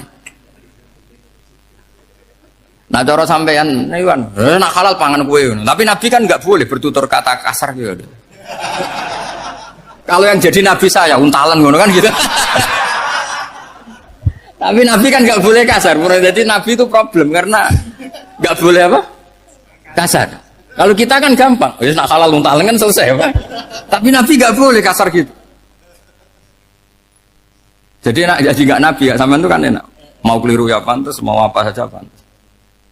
Karena kan nggak panutan. Kalau Nabi nggak bisa meluruskan kebenaran itu harus tetap sesuai akhlak. Ya jadi agak kerepotan. Makanya punya Umar alhamdulillah ada yang nggak perlu aturan gitu. Jadi enak. Jadi ya itu memang aturannya harus itu. Coba Nabi itu perang tapi nggak boleh bunuh. Kayak apa susahnya? Beliau jadi sasaran tembak tapi nggak boleh bunuh. Kalau sahabat kan enak, duel, relax, santai, bisa tarung. Kalau Nabi nggak boleh. Makanya Nabi meskipun ikut perang terus gak ada sejarah orang yang dibunuh. Ya hanya satu peristiwa itu pun dibaca orang kafir, ditangkis Nabi, pedangnya kembali ke dia mati. Tapi gak ada yang Nabi. Karena Nabi kalau pembunuh nanti itu terus kayak pendekar kan yang susah juga punya Nabi kok. Habis perang misalnya Nabi tanya, Muhammad habis orang berapa? 1000. Ya repot juga punya Nabi mantan apa? Pembunuh meskipun yang dibunuh orang kafir, tapi kan kayak apa ya? Fitrah manusia itu akan menolak kepemimpinan orang yang gitulah pokoknya nggak bisa diterangkan itu. Makanya Nabi itu nggak pernah bunuh, meskipun kayak apa musuhnya tapi nggak pernah bunuh. Untungnya di sekeliling orang-orang yang tadi. Jangan bilang tuh suka bunuh ya, pokoknya perang gitu ya. Perang dengan bunuh itu beda loh. Ya. Kalau perang itu fair apa? Sampai mana tadi? Nabi Ibrahim ya. Makom tadi saya ulang lagi. Nabi Muhammad menghadap ke Baitul Maqdis itu hanya Allah nuruti. Ini loh Nabi betul. Tahu betul bahwa di antara syariat adalah Baitul Maqdis. Karena semua Nabi pernah berkiblat Baitul Maqdis. Tapi Nabi ketika menghadap ke Ka'bah, Nabi juga dibilangin sama Allah. Ini loh syariat yang benar. Karena Ka'bah juga kiblat sing a'taku. Lebih tua ketimbang Baitul Maqdis. Maka disebut Ka'bah Atiqah. Ilal Baitil Atiq. Kalau Quran bahasakan Ka'bah apa? Wal yatawafu bil Baitil Atiq. Atiq itu tua sekali. Sudah. Ketika berstatus tua itu orang Yahudi seneng, mergo roh kelirune Muhammad. Mereka nantang, Muhammad ayo debat terbuka. Nabi rawuh. Bagaimana Anda bilang Ka'bah itu kiblat tertua? Wong Ka'bah itu pertama yang menghadap sana itu ya kamu. Semua Nabi menghadapnya ke Baitul Maqdis. Terus Nabi Muhammad mulai berargumentasi ilmiah tadi. Enggak, Ka'bah itu kiblatnya Ibrahim. Jadi Ibrahim dulu itu yang mulai dulu kiblatnya itu di Ka'bah. Terus orang itu tanya, buktinya apa? Terus dijawab, fihi ayatum bayinatum maqam Ibrahim. Ternyata di situ ada jejak kakinya Nabi Ibrahim, yaitu batu yang diinjak beliau ketika bangun Ka'bah. Itu argumentasi ilmiah. Lah barang orang Yahudi kehilangan ilmu, itu gobloknya orang Yahudi. Makanya yang bisa mengalahkan Yahudi hanya Allah Subhanahu wa taala. Luang Ibrahim saja golongan kita, pengikut kita. Ibrahim itu pengikut Yahudi. Wah, itu Nabi mulai senyum-senyum, mulai tertawa-tawa. Wah, itu goblok, orang terdidik. Karena itu ibaratnya kayak kamu bilang Soekarno itu pengagum Puan Maharani. Kira-kira seperti itu. Soekarno itu pengikut Puan. Karena Yahuda itu Yahuda bin Yakub bin Ishak bin Ibrahim. Saya ulang lagi ya, nasabnya Yahudi ya Pak. Yahuda bin Yakub bin Ishak bin Ibrahim. Jadi Ibrahim itu mbah keempat dari Yahuda. Tapi karena mereka kalah debat, Ibrahim itu pengikut Yahudi, itu sama dengan bilang apa? Soekarno itu pengikut Puan Maharani. Itu kan jadi aneh. Atau Gus Dur pengikut Mbak Yeni, atau Basim Masari pengikut Mbak Yeni, itu kan aneh. Wah, akhirnya sama Allah diingatkan. Makanya ada ayat ha antum haula hajatum fi malakum bi ilm falimatu hajuna fi ma laysa lakum bi ilm. Perjanjian debat ini semuanya harus ilmiah. Tapi kenapa perdebatan Anda malah ndak ilmiah? Karena orang Yahudi iftadohu, malu semua. Wah, semuanya Muhammad. Itu satu-satunya kekalahan orang Yahudi. Tapi ayat-ayat seperti ini itu enggak populer. Ayat ha antum haula hajastum fi malakum bi ilm falimatu hajuna fi ma laysa lakum bi. Jadi Islam, betapa hebatnya Islam. Kalau debat harus ilmiah. Dan Kanjeng Nabi menantang, ini perjanjian kita debat ini ilmiah. Kenapa sekarang jadi tidak ilmiah? Yaitu kamu mengatakan Ibrahim itu pengikut Yahudi. Padahal Ibrahim dengan Yahudi itu dulu Ibrahim. Kan Yesus mat kalah, mat. Tapi tetap ra Islam. Tapi nah, makanya terus Ka'bah dibuktikan ketuaannya lewat apa? Fihi ayatum bayinatum maqamu Ibrahim. Itu bukan makam kuburan. Karena makamnya Nabi Ibrahim tetap di Hebron, di Palestina. Kira-kira itu Palestina. Jari Israel yang Israel, bola menanti.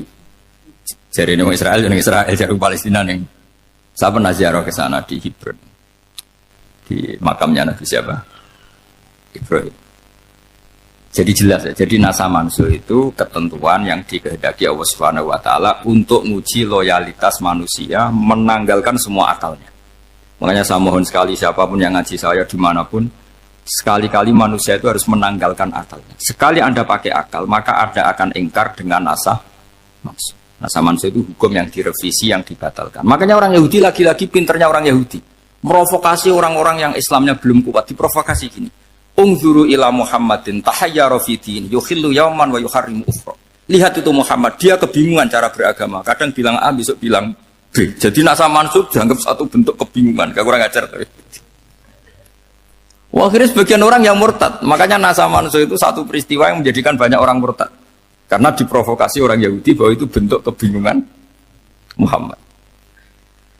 Akhirnya terus saya qulu sufa minan nasi ma wallahum al-qiblati mulati kanu aliyah. Nah, kelirunya orang Yahudi adalah ternyata nasah mansuh yang dipilih Rasulullah itu semuanya ada di Taurat dan Injil. Termasuk di Taurat dan Injil disifati dan Nabi yusolli ilal qiblatin, bahwa Nabi ini akan bersolat dengan dua kiblat. Makanya tetap ditantang. Qul fa'tu bit Taurati fatluha in kuntum shadiqin. Kalau kamu tidak percaya bahwa saya ini orisinil, ayo bareng-bareng mengkaji Taurat. Tapi mereka tidak siap mengkaji Taurat. Karena Taurat semuanya mendukung Rasulullah Muhammad SAW. Fatluha in kuntum shadiqin. Makanya ini penting sekali ngaji. Jadi perdebatan itu macam-macam. Dan itu pinternya orang Yahudi. Ungzuru ila Muhammadin tahayyara fi dini yukhillu yauman wa yuharrimu ukhra. Ini penting sekali. Makanya nasa mansu itu uji loyalitas. Itu Imam Malik kalau mencontohkan ke Imam Syafi'i. Saya berisikan contoh fikih. Ini saya melanggar waktu. Ini sudah saya yang tidak mengesahkan diri saya. Ya misalnya ini ya, ini kertas sak bawa ya, ini kertas sak bawa. Terus ini tak kasih uang misalnya, uang 100.000. Atau kalau contoh Imam Syafi'i dulu dididik Imam Malik begini. Ya Syafi'i kalau kamu punya 2 budak, 2 pembantu, kalau dulu kan masih ada budak, 2 pembantu lah kira-kira. Seneng mana, yang cerdas sama yang goblok? Seneng yang cerdas. Kalau yang nurut sama yang bantahan, seneng yang nurut. Lah yang nurut itu yang goblok. Makanya tinggal dibalik saja. Kamu tak beda ya. Seneng mana punya istri yang cerdas apa yang goblok? Coba jawab. Atau ibu-ibu mbak-mbak ini, seneng mana punya suami yang cerdas atau yang goblok? Kalau cerdas gak bisa diakali. Tapi goblok nurut tapi ya kadang sini-sini kan dengan sini. Nah, itu kan antar manusia. Masalahnya kita menghadapi Allah Subhanahu wa taala yang semua kita pasti bodoh. Kita menghadapi Allah Subhanahu wa taala yang semuanya kita pasti bodoh. Allah jelas ngendikan wa kanal insanu dzaluman jauhlah, manusia itu banyak dolimnya. Dolim itu sifat mubalaghah. Kalau orang dolim sekali dolim, kalau sering zalum, kalau jahil biasa jahil, kalau banget jahili jahul. Bahasa Arab kan gitu memang. Ghafir, pengampun biasa. Kalau ghafur selalu mengampuni. Syakir, makanya sifatnya Allah Ta'ala ikut wazan fa'ul semua. Ghafur, syakur, atau diikutkan wazan fa'al. Kalau goblok biasa jahil, goblok banget jahal kan itu. Kafir biasa kafir, kalau kafir banget kafar. Ya, jadi wazan balaghah itu bisa fa'al, bisa fa'ul ya. Kafirin, kafar atau kafur. Paham ya? Malah kok malah ngaji nahwu. Ya tapi ini memang perangkatnya ya. Ini kan perang mau tidak mau, mau tidak mau. Makanya misalnya Allah tidak suka kulla kafarin banget kafir ya, Pak. Paham ya? Kulla khawanin banget khianate. Kalau khain khianat biasa, kalau khawan sering khianat. Lah manusia itu kata Allah apa? Zaluman. Wis banget dolime, banget bodoh.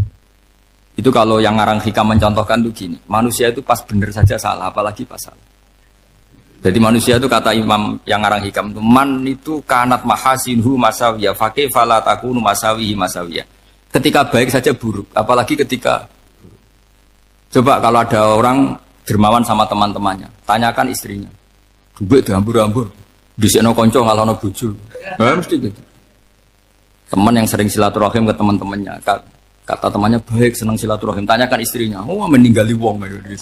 Jadi manusia pas baik saja ada buruknya. Apalagi pas buruk. Makanya dulu bapak saya ngajarin saya istiqomah ya apik ya. Tapi kadang-kadang nak keterusan itu ora istiqomah ngangkangi orang dia tidak punya kesempatan. Misalnya ada imam masjid ngimami terus sampai tua sampai mau mati. Itu istiqomah apa tidak memberi peluang yang lain? Tidak jawab saya. Jadi itu manusia. Jadi pas baik saja buruk. Apalagi pas buruk. Kayak saya gini di sini ngajar baik, tapi saya ada sopannya harus di atas. Padahal banyak orang sepuh, ada Pak On, ada beberapa yang kan terpaksa nggak sopan. Tapi sama yang nyuruh, berarti sama yang dosa. Kemarin saya minta di bawah supaya ganjaran saya utuh ini gara-gara begini ganjaran saya ini agak terkredit apa terdebat itu karena itu. Saya teruskan. Jadi manusia itu punya sisi itu karena manusia itu dzalum dan apa jahil. Wa kanal insanu dzaluman. Problemnya ini ngadepi Allah yang selalu pinter, yang kita selalu bohong. Misalnya gini, kamu ditanya Allah. Ini contohnya Imam Malik. Ikla hadi sokhroh fa inna tahtaha dhahaban.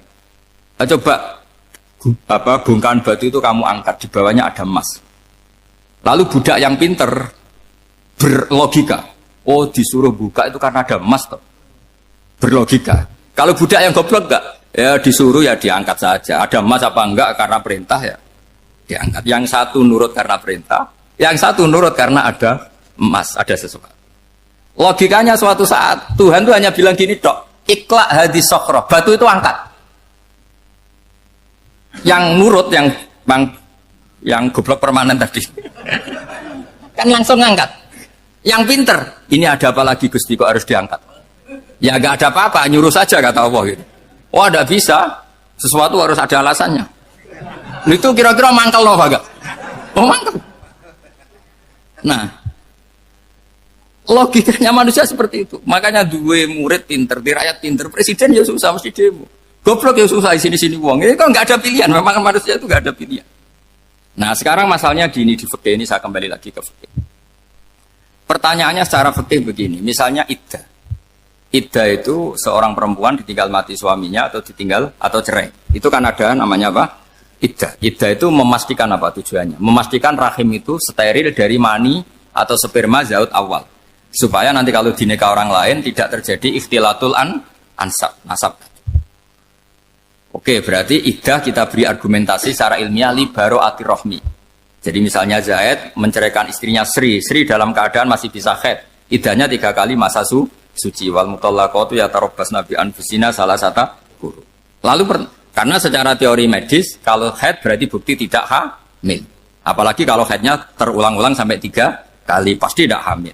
Sehingga kalau nanti dinikahi orang lain pasti kalau ada anak ya anaknya zaud sani atau zaud kedua. Berarti alasan iddah li baro'atir rohmi. Oke, kita sok pinter, sok bijak. Pertanyaannya adalah, sekarang sudah baru 1 bulan, suaminya di Malaysia, nggak pernah ngumpuli.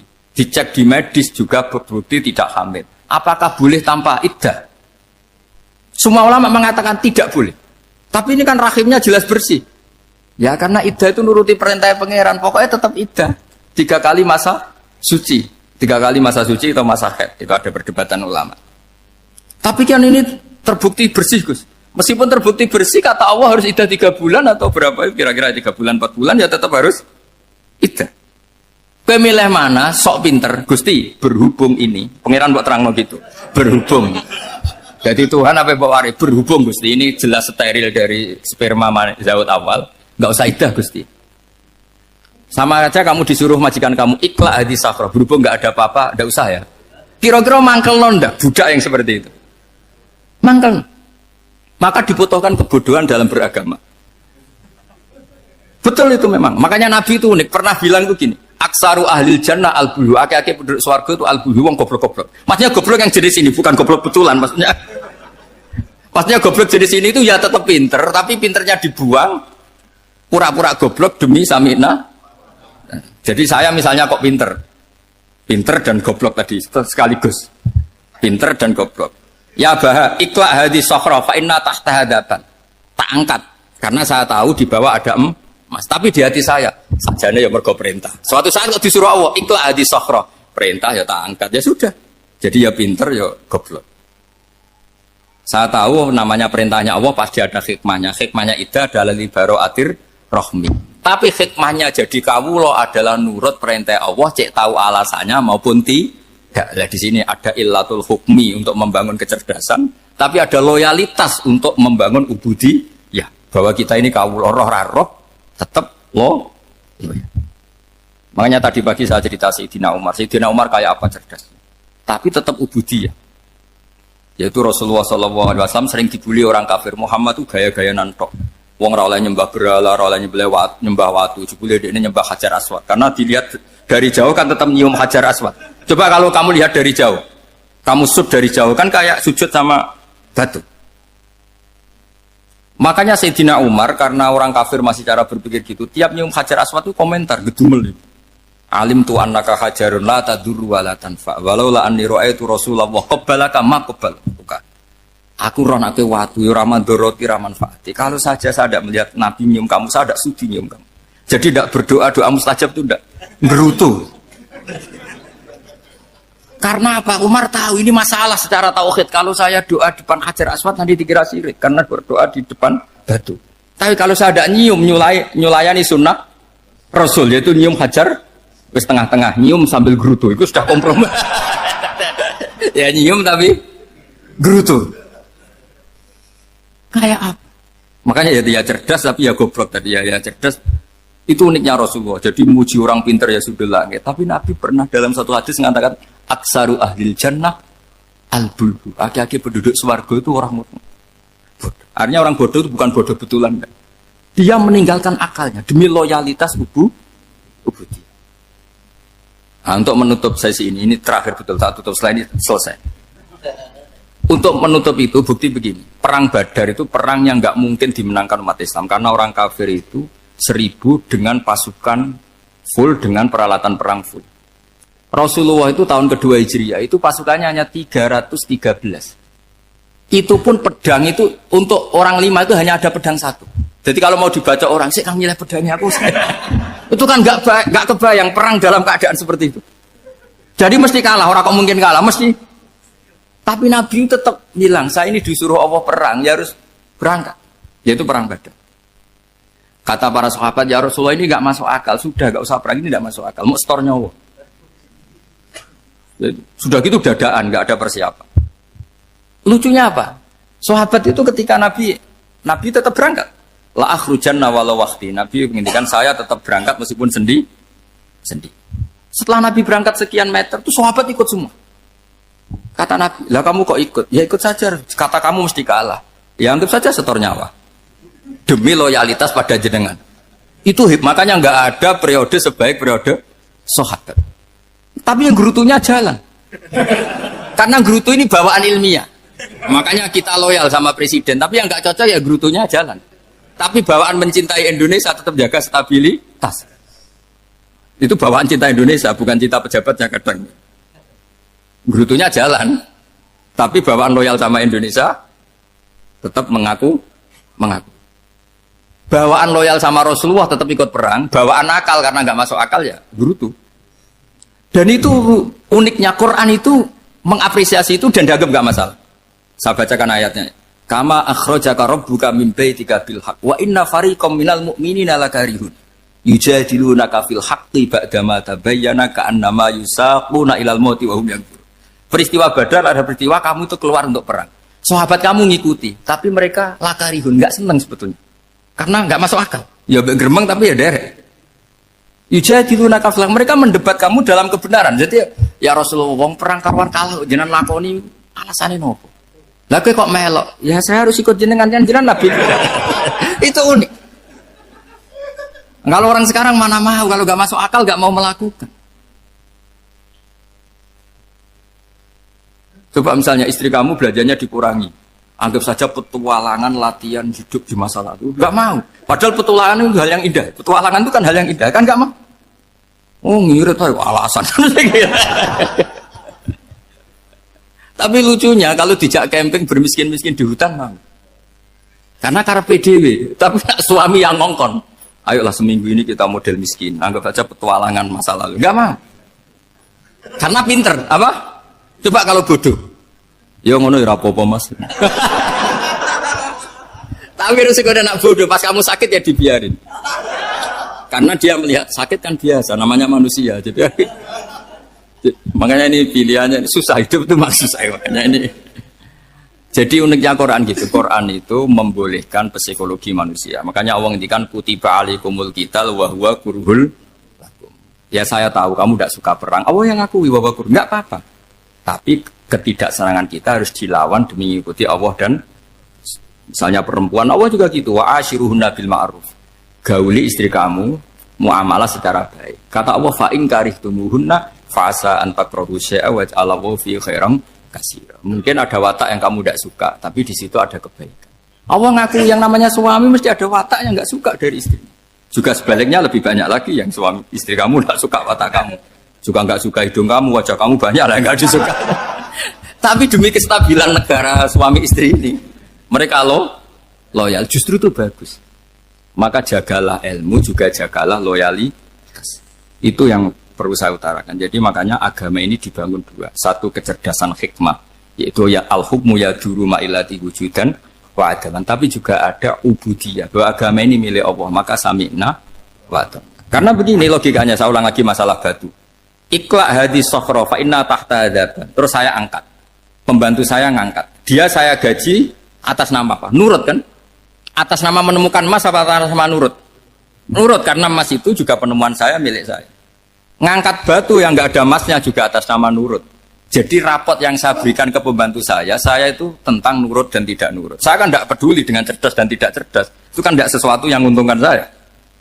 Nah Allah juga gitu. Kecerdasan kamu, pinter kamu itu tidak menguntungkan Allah Subhanahu wa Ta'ala. Karena Allah itu tidak butuh pinter kamu, cerdas kamu. Allah hanya butuh mental ubudiyah kamu. Makanya Allah mensifati nabinya hanya subhanalladzi asra bi abdihi, karena status tertinggi manusia adalah sifat Mbak. Makanya ya Tuhan nafsul mut ma'inna irji'i ila rabbiki radiyatam mardiyah fadkhuli fi ibadi. Berstatuslah sebagai hamba baru wadkhuli jannah. Nah kalau kamu berstatus hamba ya harus baik, gak usah akan bantah. Coba kalau kamu rasional, ya Allah kenapa bikin surga nanti-nanti? Engkau kan bikin sekarang, ngapain repot-repot nanti? Jadi kacau semua agama.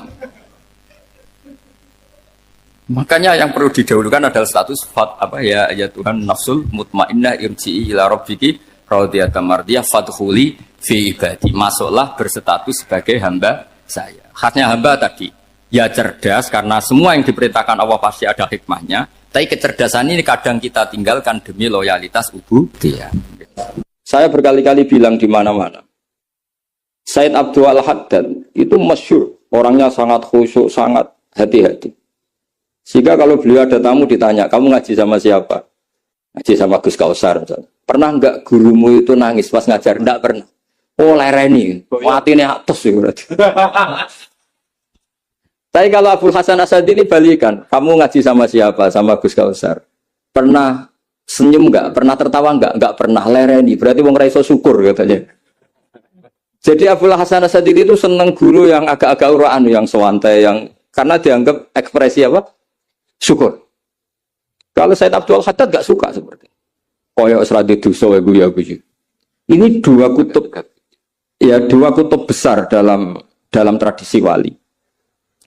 Dan itu enggak masalah. Saya punya kitab indukannya Imam Ghazali itu banyak, termasuk kitab Nihayatul Matlab fi Dirayatil Madzhab karangannya Imam Haromen. Itu yang direvisi Imam Ghazali sebagai muridnya juga banyak.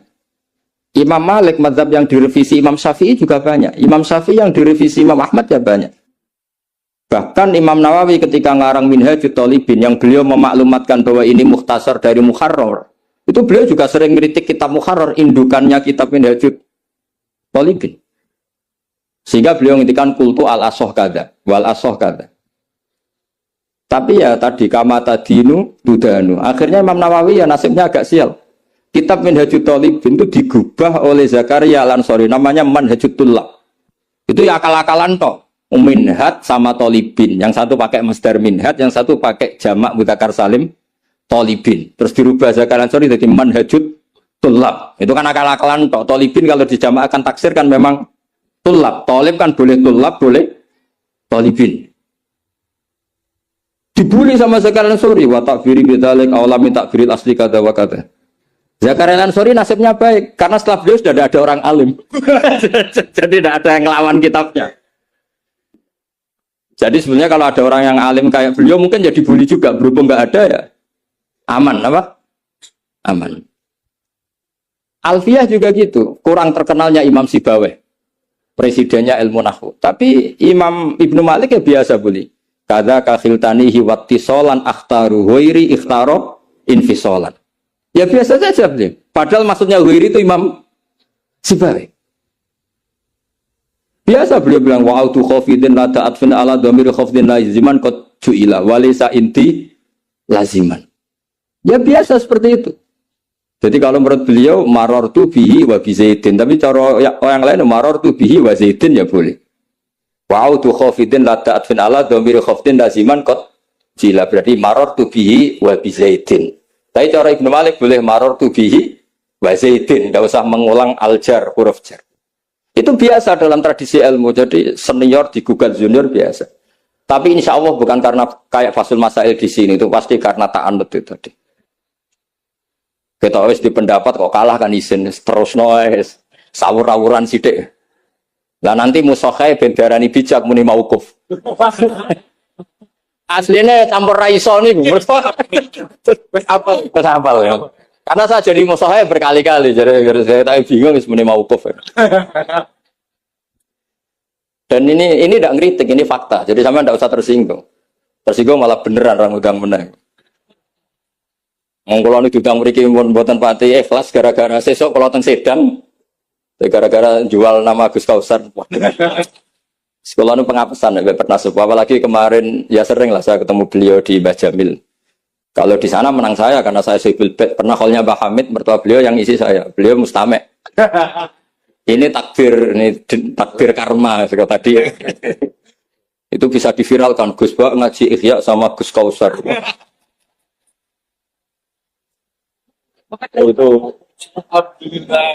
Itu nggak tahu saya itu musibah apa rahmat. Nggak apa-apa lah, sana mati betul, sana mati santai mawon, ini urusan ilmu. Kenapa ilmu itu harus digugat? Karena selain masalah usuluddin, ya selain masalah usuluddin dan hal-hal yang mujma' alaih atau mutafaq alaih dalam fikih itu memang potensinya tidak. Asal yang gugat orang alim loh ya, jangan sekedar dosen ora iso ngaji lho. Dosen tertentu ora iso ngaji, iku ora istihad, iku ngawur di sini. Istihad itu harus orang alim. Alim itu apal Quran, apal ribuan hadis, apal kutubus sittah, terus khatam Ihya. Maksudnya khatam dari awal ngaji sampai akhir. Khataman ya? Ini khataman namanya, Bu. Wah itu jelas. Lo ora percaya tak tes. Ayo ini khataman apa khatam? Langsung khataman. Ayo. Tes betul. Saya sinau Ihya itu pernah ngaji sama Mbah Mun, pernah tak manani pakai pikiran saya sendiri. Terus tak ulang lagi tak manani pakai pikirannya Said Zabidi, kitab Ithaf. Dan kita punya sanad dengan Ithaf itu dekat sekali. Ya sama lah, saya jenengan sama. Kata misalnya saya, Mbah Mun, Mbah Zubair, Ki Fakih Mas Kumambang, Mbah Mahfud Termas, Ki Mahfud, Ki Abdullah, Ki Abdul Manan. Abdul Manan yang mbahnya Mbah Mahfud itu mulazim sama Said Zabidi, Sohibul Ithaf. Namanya Said Murtado Zabidi. Jadi sanad kita dengan beliau itu dekat sekali. Ya itu saja misalnya. Ya sama lah sanad saya Peloso Lirboyo kan sama. Sebagian tetap lewat Basim. Biasanya nak sanad jalan pintas lewat Syekh Yasin bin Isa Al-Fadani. Tapi itu ijazah amah. Sebetulnya keren sanad mulazamah yang ngaji min awali hatta akhiri. Kalau ketemu beliau kan musim haji, ajas tukum qabilna. Repot. Ya itu ya bagus lah untuk ijazah. Tapi terus ngaji kitab popo. Kadang memalukan gini, misalnya di pondok ngaji be Ustadz Iqbal Jurumiyah Imriti sama Ustadz Nasor Imriti. Bareng kenal Syekh Yasin bin Isa, mosok Jurumiyah ngaji be saya Yasin, sakit saya Yasin. Sanad Jurumiyah konti, kok saya Yasin? Kebayang nggak saya Yasin moco Jurumiyah? Mereka apa yang aku muni sanate ning di ning Ustadz Iqbal. Ustadz Iqbal saiki alumni pondok ngojek. Sing murid dadi kiai, yang muridnya jadi kiai kan izin nak sanate itu Ustadz Iqbal karena jadi Ustadz zaman di pondok pulang sudah ada jadi. Menurut saya itu keangkuhan harus kita sebut. Saya dulu ngajinya sama Ustadz Iqbal, meskipun sekarang sudah ada Ustadz tapi ngajinya sama Ustadz Iqbal. Karena langsung bilang saya Yasin. Yang percaya siapa? Kebayang nggak saya Yasin ngorek Jurumiyah? Nggak kebayang nggak saya Yasin? Sesuai kamu ijazah mabadik fikih juga sama saya Yasin. Sesuai primbon juga sama saya. Mbok orang itu punya akhlak sidik loh. Kobilna gak ngerti ijazah apa. Ijazah apa ya? Iya, pokoknya acaranya ruame ngono tok ana. Dikaimangan ngono tok kenangane. Itu lebih buruk lagi. Nah ini bukan gojlok, ini ngamuk. Jadi ini asli. Kalau gojlok masih baik. Jadi saya ingin sekali sanad itu terjaga. Kalau ngaji ya min awali hatta akhiri. Saya punya kitab karangannya Syekh Mahfud. Sanad beliau. Al-Mustafid lima alam minal asanid. Itu kalau cerita ketika ngaji sama Syekh Basolet Darat.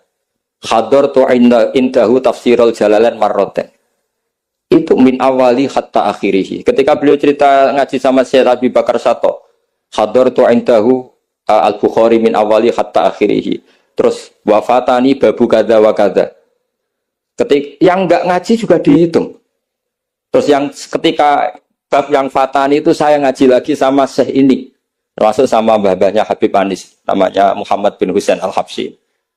Karena sanad kita pasti ketemu semua di Sayyid Zaini apa? Dahlan. Jadi yang Solo Habib Anis kan Anis bin Alwi bin Ali yang punya sohib simtut apa? Duror. Ali ini bin Muhammad ya bin Husain. Nah, itu juga mufti Syafi'iyah. Jadi insya Allah sanad seluruh Indonesia itu sama, termasuk sebetulnya Muhammadiyah. Tapi Muhammadiyah kan terus man ba'dawi ini tidak ngaji. Man ba'dawi setelah siapa itu? Mbah Dahlan tidak ngaji. Sebenarnya sanadnya sama. Dulu Mbah Dahlan itu yang ngajinya bareng Mbah Hasyim. Yang Mbah Hasyim lebih mulazamah ke Syekh Mahfud. sing badahlan lebih mulazamah ke Syekh Khotib Minangkabau. Syekh Khotib Minangkabau terlalu modern, beliau berafiliasi ke gerakan Muhammad Abduh. Jadi agak-agak sudah tahu gerakan Ikhwan. Sehingga Mbah Dahlan pulang ke Indonesia dengan gaya reformis yang Mbah Hashim tetap mengikuti tradisi salaf karena beliau lebih terbentuk oleh Syekh siapa? Mahfud. Kita tahu Syekh Mahfud itu, dan itu beliau nggak pernah ngajar kitab besar, nggak pernah ngajar Ikhya atau kitab-kitab besar. Beliau mau ngajar kitab yang bisa dihafalkan. Jadi kalau muridnya nggak sanggup muhafadzah, nggak mau ngaji beliau. Makanya kita ini wajib menghafalkan, itu sebenarnya ya korban dari tadi. Jadi muhafadzah itu bagian dari itu. Tapi ini korban baik, tentu korban baik. Cuma kritik saya pada pondok-pondok, itu muhafadzah sekarang itu menjadi syarat kenaikan kelas. Dulu itu enggak, muhafadzah itu syarat menjadi orang alim. Sekarang enggak alim pun sepenting muhafadzah. Akhirnya banyak yang ngapalannya alfiyah hafal tapi ora paham alfiyah, sing paham ora hafal. Karena biasanya wong paham itu kan banyak analisis. Nah, saya termasuk yang bejo ya paham ya hafal. Ini syukur. Tapi saya harus lebih syukur Gus Kausar. Karena tadi wis paham apa yang ngaji abe aku. Jadi ini masih ngalah saya. Saksinya banyak lagi pas ngaji. Dulu Gus Kausar pas di dalamnya bangun bilang saya gini, Gus kalau pengen ngaji dengan saksinya mau sitok. Ini pas aku ngaji ini waktunya wakil. Jadi untung beliau di bang saya. Tapi tidak apa-apa. Saya ikhlaskan itu bahasa saya aman. Ilmu itu harus dikritik. Sehingga dulu ulama itu biasa tadi. Saya contohkan dari Alfiyah ya. Karena yang identik dengan Mbah Jazuli. Ibnu Malik itu muridnya Imam Sakhawi. Beliau ahli qiraah asab. Imam Sakhawi itu muridnya Imam Syatibi. Kita tahu Imam Syatibi terkenal sekali dalam dunia sab'ah. Kan Nawawi fil fikhi kira-kira. Karena yang bisa menerjemahkan sab'ah populer itu Imam siapa? Syatibi. Yang punya karangan Khirzul Amani. Saya pernah belajar kitabnya Khatam. Sehingga Ibnu Malik itu terbentuk oleh qiraah sab'ah. Sehingga kalau beliau mengatakan fin nazmi wan nasri sahihi musbata. Teori saya itu bisa dibuktikan baik dalam syair, maksudnya nazam di situ adalah syair, wan nasri sahih. Nasri sahih artinya qiraatu Abi Amrin. Karena qiraatu Ibnu Amrin itu mengatakan wattaqullahalladzi tasaaluna bihi wal arhami. Kalau dibaca wal arhami artinya ada maktuf pada maktuf alih dhamir majrur min ghairi i'adatil jari, yaitu wal arhami diatafkan pada bihi tanpa mengulang huruf jar.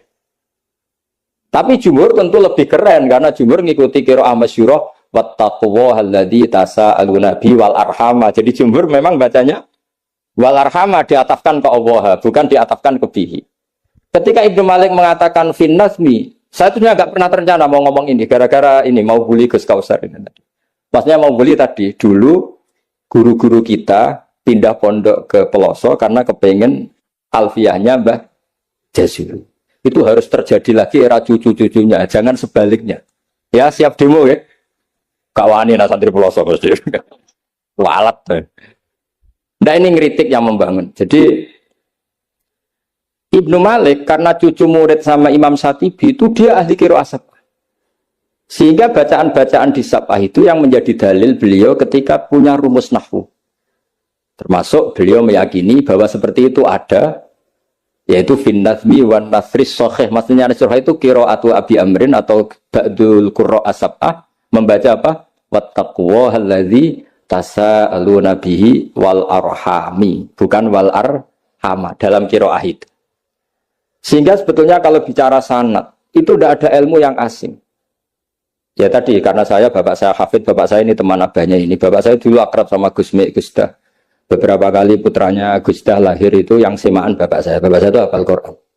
Makanya saya ketiban barokah beliau saya juga ngapalkan Quran mulai kecil. Terus saya sambil ngaji di sarang. Jadi saya termasuk wong bejo. Di ngaji fikihnya di sarang, terus saya punya tradisi keluarga Quran karena buyut-buyut saya dari ibu itu semuanya keluarga Quran, yang dari bapak itu keluarga ahli tirakat. Jadi cara kalau daftar wali insya Allah cepet. Karena mbah saya dari bapak itu tidak pernah keluar dari kamar. Jadi kayaknya cepet lah kira-kira gitu. Dah lah. Iya, jadi saya ini daftar wali ya gampang, daftar ulama ya gampang. Kalau daftar orang goblok nggak daftar sudah jadi. Itu lebih gampang lagi gitu. Lebih gampang lagi. Itu adalah murid Sayyid Abi Bakar Syato. Abi Bakar Syato itu kalau Jawa itu kira-kira rujul.